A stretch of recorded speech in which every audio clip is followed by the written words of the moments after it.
Salut tout le monde, c'est Final 4 à l'appareil, j'espère que vous allez bien. Aujourd'hui on va se retrouver pour une nouvelle vidéo achat manga. Et il y a plutôt pas mal de mangas, surtout beaucoup de nouveautés. J'ai vraiment acheté pas mal de nouveautés, quasiment toutes les nouveautés de séries qui m'intéressaient.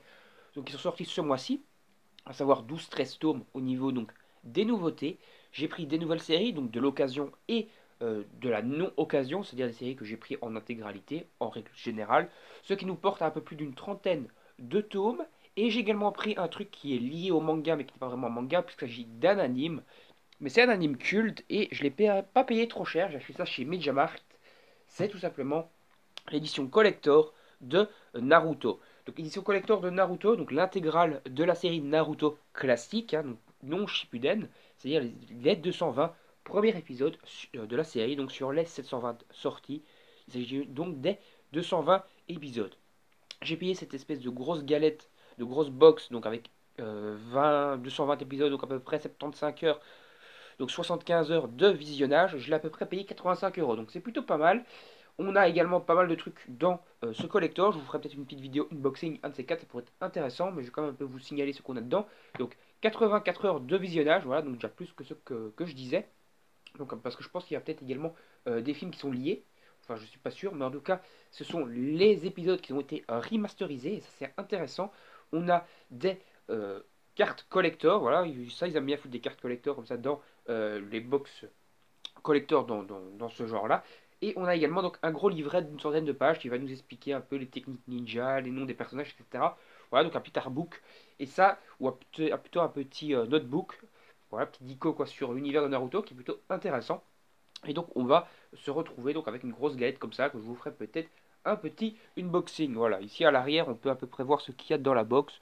Voilà, vous pouvez un peu deviner ce qu'il y a dedans. C'est plutôt pas mal, donc voilà, je vous ferai peut-être un petit unboxing et je suis content de l'avoir trouvé pour 85 euros. Ce n'est vraiment pas cher, je trouve. Après, j'ai pris l'intégrale de la série Kuntrouple, donc Kuntrouple aux éditions Pika. Voilà, je l'ai pris en occasion. Je ne sais pas si elle est encore disponible en neuf. Ça a l'air d'être un peu un espèce pas de Eishi, mais de shonen romantique, comme ça, voilà, dans ces eaux-là. Et ça fait donc plaisir d'avoir une fois un petit shonen en ambiance un peu romantique, voilà, que j'ai acheté en occasion, donc pas cher, mais dans un très bon état. Je crois que je les ai payés à peu près 3 euros pièce, donc à peu près 21 euros pour les 7 tomes. C'est plutôt intéressant, voilà, bonne petite série. Les jaquettes sont plutôt jolies, voilà, regardez. Il y a des belles jaquettes, je crois que c'est un peu un délire donc, de romance, mais avec des pouvoirs magiques, genre une sorcière qui va aider un autre enfin, un mec ou une fille à tomber amoureux, un truc comme ça. Ce peut être intéressant, voilà, c'est assez cool, je suis assez content de l'avoir eu dans la collection, et je verrai ce que ça vaut quand je vous aurai lu ça. En tout cas, le style de dessin est plutôt vraiment très beau. On va prendre une page, moi en tout cas j'apprécie, je sais pas si vous vous appréciez, moi je trouve que c'est plutôt bien dessiné. C'est fait par Akinari Nao, voilà. Petit manga sympa que je suis content d'avoir eu dans la collection. Voilà, le dernier tome. Voilà. Après, j'ai pris le tome 6 de Boruto, donc on va un peu enchaîner maintenant sur les nouveautés que j'ai achetées. Voilà, tome 6 de Boruto, on avance dans Boruto. L'arc Kara est vraiment bien lancé dans ce tome-là. J'ai pris le cinquième tome de Wonder Rabbit Girl, c'est une série en 7 tomes, donc j'approche de la fin. Voilà, donc ça c'est du Aishi. J'ai pris le tome 9 de To Your Eternity, j'avance enfin dans To Your Eternity, enfin j'avance enfin, c'est le dernier tome en date sortie. Le tome 10 sort dans un mois ou deux. Voilà, j'avance dedans. Je sais pas si ça serait une très très longue série, mais c'est toujours une petite série un peu euh, ovni ou un peu. Voilà, tout est mignon, est kawaii. C'est une série très intéressante et je vous invite à la lire. Il y a un côté kawaii, mais avec un côté sombre par derrière. Voilà. Enfin, il faut lire pour comprendre, mais le dessin est assez kawaii, mais il y a des bails sombres qui se passent. Et ça, c'est intéressant à signaler. Après, encore un petit Eishi. Yuna de la pension Yuramiki. Je continue donc la série Yuna de la pension Yuramiki. Toujours déconseillé au moins de 16 ans sur les jaquettes, alors que quand tu te renchaînes sur les sites, il est déconseillé au moins de 12 ans, donc c'est assez étrange. Mais bon, achetez-le même si vous avez moins de 16 ans, parce que ça c'est pas trash, c'est pas du hentai, il faut pas déconner. Alors un petit manga en ocas, Rave, le deuxième tome, voilà, je continue Rave, j'avance dedans. Je vais quand même continuer les nouveautés par ici. Donc j'ai pris Bushimaru Chaos qui vient de sortir. Voilà, et c'est une série en 3 tomes, mais le premier tome vient de sortir. C'est aux éditions Doki Doki et c'est un manga donc sur les samouraïs. Voilà, j'aime bien les mangas sur les samouraïs depuis que j'en ai lu quelques-uns par-ci par-là. Et donc je continue ces sagas-là. Je pense que je vais peut-être également essayer de me prendre la série Basilic, qui pourrait être intéressante, surtout que la suite de Basilic est occupée à sortir aux éditions Kurokawa pour l'instant. J'ai pris le tome 3 de Final Fantasy Lost Rangers, donc qui vient de sortir. Je suis assez fan de Final Fantasy Lost Rangers, qui est donc un isekai, c'est-à-dire un personnage lambda, genre nous, humains classiques, qui se retrouve à se réveiller dans un monde parallèle avec de la magie, etc. Ici, en l'occurrence, un monde de Final Fantasy. Et c'est assez intéressant à signaler. Après, j'ai pris Goblin Slayer, tome 4. Toujours gore, toujours du combat, toujours des gobelins complètement diaboliques et cinglés qui n'hésitent pas à violer des femmes, etc. Voilà, toujours un manga bien sombre à ne pas mettre en toutes les mains. Un manga à la Berserk, comme je vous l'ai déjà signalé dans une vidéo il y a un petit temps. Petite nouveauté donc aux éditions Kion, les liens du sang.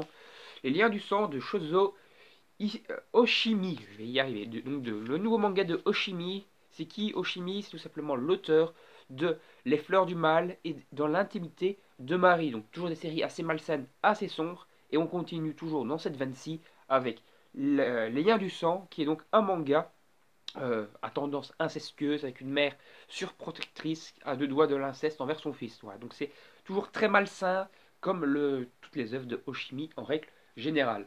J'ai continué Mar, voilà, donc le tome 8 de Mar, donc il n'y en a pas marre. Et j'ai commandé donc dans le magasin, dans la librairie actuelle, donc les mangas qui manquaient pour compléter la collection. Il me manquait 7 tomes. Et donc je les ai commandés, comme ça j'aurai les 15 volumes de Mar. Il faudrait après que j'achète Mar Omega, qui est la suite de Mar, mais en seulement 4 tomes.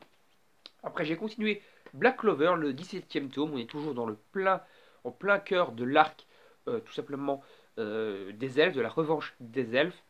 Voilà, un peu l'arc, on va dire, du crépuscule, hein, le summum de l'arc de l'œil maléfique du crépuscule, mais qui s'appelle La Revanche des Elfes, qui est un manga, enfin un arc très long, je pense qu'il est toujours même pas fini au Japon.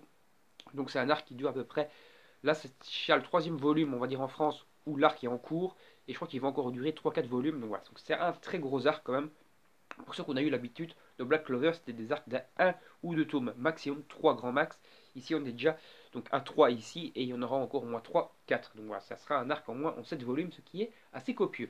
Le 18e volume de My Hero Academia.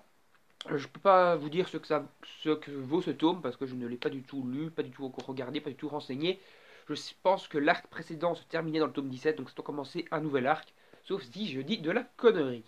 Après, j'ai pris le troisième volume de Eden Zero. Voilà, on continue la série Eden Zero, nouvelle série de Hiro Mashima, l'auteur de Fairy Tail. Alors, après, en parlant de l'auteur de Fairy Tail, bah, tout simplement, on a Fairy Tail, la quête de 100 ans, donc son Year Quest. Donc, c'est quoi cette quête, ce manga? C'est tout simplement la suite officielle de Fairy Tail. Donc, pour ceux qui se demandent, pour ceux qui le savent plutôt, à la fin du tome 63, nos héros partent pour une nouvelle aventure. Cette nouvelle aventure qui aurait pu être donc une fin ouverte est en fait racontée ici. Voilà, c'est tout simplement la nouvelle quête que Natsu lance à la fin de Fairy Tail, donc tome 63, et cette nouvelle quête a lieu ici.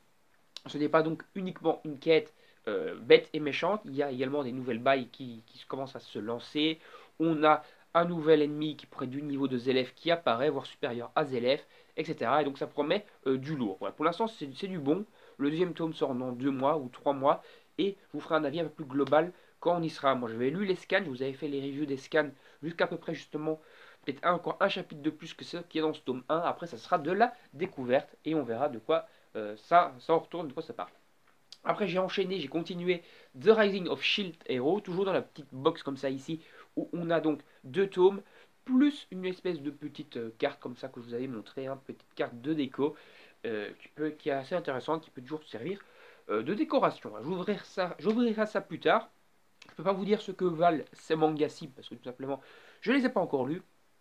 Pareil pour les 2 premiers tomes, je les ai survolés, mais je ne les ai pas encore lus. Et donc quand j'aurai avancé dans Rising of Shield Hero, je vous ferai peut-être un petit bilan après avoir lu 4-5 tomes par exemple, pour voir si ça vaut le détour ou pas, si ça mérite le succès que ça a, parce que c'est quand même un manga qui a beaucoup de succès, et après on verra de quoi ça retourne. Après j'ai pris encore une nouvelle série, d'ailleurs il me manque un manga, où je l'ai foutu? Attends, il en manque un, je suis sûr que j'ai quelque part, mais je sais plus où je l'ai mis. Ah il est là, il y en a deux d'ailleurs. Je vais d'abord vous montrer ça, et après on enchaînera. Alors j'ai continué Seven Deadly Sins, voilà, le tome 32, on avance. D'après ce qu'a dit l'auteur, la série va aller jusqu'au tome 40, donc encore 8 volumes après ça, et c'est terminé. Au Japon, je pense qu'ils sont au tome 35-36, donc au Japon encore 4 tomes et c'est terminé. Et donc chez nous encore 8 volumes et c'est fini. Donc on approche vraiment de la fin de la série. Après j'ai le tome 4 de Ex-Human, voilà, donc aux éditions Pika qui est fait par Yushi Kato. Je crois que c'est l'un des seuls mangas de Yushi Kato qui est adapté en Europe. Je peux me tromper, il faudrait que j'aille vérifier, mais je pense, ou peut-être l'un de ses seules œuvres adaptées. C'est une série en 5 tomes que je voulais depuis un petit temps. J'ai juste vu le tome 4 au magasin et j'ai commandé donc les autres. Donc voilà, donc j'aurai bientôt l'intégrale de Ex-Human.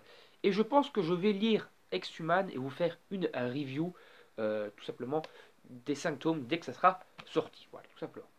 Après j'ai pris Killing Maze. Killing Maze, les 3 tomes. Enfin j'ai pris le tome 1, 3 et 4 et j'ai commandé le deuxième tome parce qu'il ne l'avait pas et j'aurai donc le dernier tome bientôt et quand j'aurai lu la série je vous ferai une petite review. C'est un manga vraiment super bien dessiné aux éditions Doki Doki sous un scénario de Okada Shinichi et dessiné par Yamada Jita. Je ne sais pas ce qu'ils font ces auteurs mais c'est franchement ça a l'air franchement très cool. C'est un manga sur le synopsis en fait.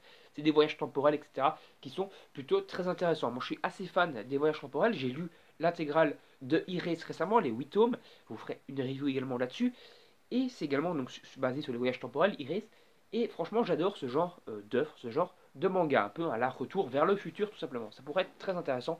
Et donc quand j'aurai chopé le dernier tome qui me manque et que j'aurai lu, je vous ferai un petit avis global sur la série. On va s'arrêter là, donc n'hésitez pas à donner votre avis sur ces achats manga si vous trouvez que c'est des bons achats ou pas. Donnez-moi également votre avis dans les commentaires sur la vidéo en règle générale. N'hésitez pas à liker et partager la vidéo sur vos réseaux sociaux, à vous abonner à la chaîne et à activer la petite cloche pour ne rien manquer. On se retrouve pour des prochaines vidéos, que ce soit des vidéos achats, manga, review ou autres. Et moi je vous dis salut, à la prochaine et prenez soin de vous tout simplement. Bye bye tout le monde.